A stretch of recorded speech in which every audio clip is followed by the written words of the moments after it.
Hi viewers, welcome to this channel. ముందుగా అయితే updates miss అవ్వకుండా ఉండాలంటే ఈ ఛానల్ని అయితే ఖచ్చితంగా అయితే సబ్స్క్రైబ్ చేసుకోండి. ఈ వీడియోని అయితే లైక్ చేసి షేర్ చేయండి. టెలిగ్రామ్ లింక్, వాట్సాప్ లింక్ రెండు డిస్క్రిప్షన్లో ఉన్నాయి. ఖచ్చితంగా అయితే జాయిన్ అవ్వండి పీడిఎఫ్స్ మెటీరియల్ సార్ట్ కోసం. ఇక ఇందులో వచ్చేసరికి ఏంటంటే గ్రేస్ మార్క్స్ ఎలిజిబిలిటీ లిస్ట్ వచ్చింది. అయితే గ్రేస్ మార్క్స్ స్టూడెంట్స్తో అప్లై చేయించుకున్నారు కొన్ని కాలేజీలో, ప్లస్ సప్లీ ఎగ్జామ్ ఫీజు ఎన్ని ఉంటే వాటికి కూడా కట్టించుకున్నారు అని చెప్పేసి స్టూడెంట్స్ చెప్తా ఉన్నారు.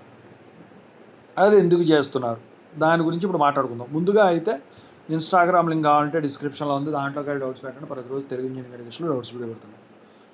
JNT updates channel link, Telugu engineering education channel link, software course work support channel links డిస్క్రిప్షన్లో ఉన్నాయి. ఖచ్చితంగా అయితే సబ్స్క్రైబ్ చేసుకుని మీకు ఉపయోగపడతాయి. ఇక టాపిక్లో వెళ్తే గ్రేస్ మార్క్స్తో పాటు ఎగ్జామ్ ఫీజు కట్టించుకున్నారంటే గ్రేస్ మార్క్స్ ఎలిజిబిలిటీ లిస్ట్ రాకముందు కనుక ఎగ్జామ్ ఫీజు నోటిఫికేషన్ రిలీజ్ అయినట్టయితే వాడికి ఎగ్జామ్ ఫీజు కట్టించుకుంటారు. అదొకటి. అది కాకుండా గ్రేస్ మార్క్స్ ఎలిజిబిలిటీ లిస్ట్ వచ్చాక కూడా ఎగ్జామ్ ఫీజు కట్టుకోమన్నారు అంటే దానికి అర్థం ఏంటంటే గ్రేస్ మార్క్స్ ఎలిజిబిలిటీ లిస్ట్లో వచ్చినా కూడా కొంతమందికి ఏంటంటే అప్పుడు ఒక అతనికి కూడా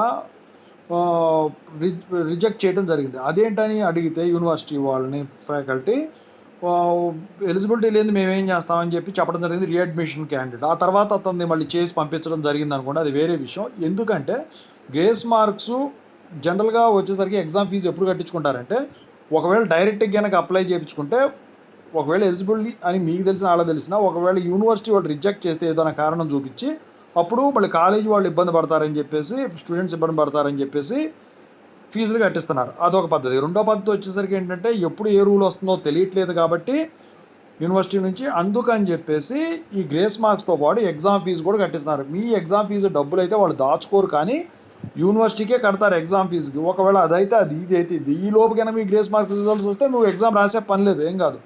ఒకవేళ ఎగ్జామ్ రాసి ఉన్నప్పుడు గ్రేస్ మార్క్స్ రాకపోతే నీకు పీసీసీఎంఎం అయ్యి అప్పుడు కూడా పెద్ద ప్రాబ్లం ఉండదు. నువ్వు రాసిన ఎగ్జామ్ నల్లిఫై అయిపోతుంది అనమాట, రిజల్ట్ అనేది బయటికి రాదు. అందుకని చెప్పేసి grace marks plus exam fee కట్టించుకుంటున్నారు.